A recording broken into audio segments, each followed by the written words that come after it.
El viernes 4 de diciembre se reunió la mesa paritaria. Desde la Administración se planteaba un único punto para la reunión: reparto de los fondos social y formación. Los abonan este mes de diciembre.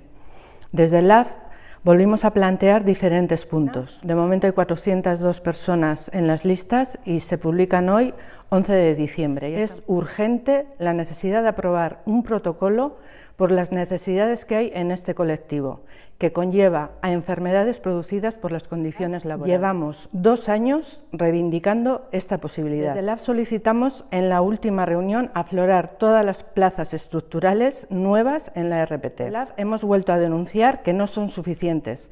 Se deben plantear según ratio y metraje de cada centro.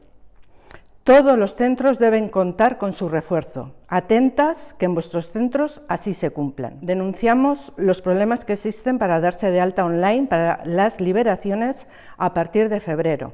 Ahora se deben hacer por email. Volvemos a recordar que los metros de los centros integrados son de nuestro colectivo y debemos acordar cómo y cuándo se vuelven a revertir. Son el nuevo convenio colectivo y la consolidación de la plantilla. Para ello necesitamos de vuestra colaboración. Ahora es el momento de defender nuestros derechos laborales, de defender nuestras condiciones laborales y puestos de trabajo. En defensa de los servicios públicos debemos acabar con la temporalidad. ¡Fuera LAF!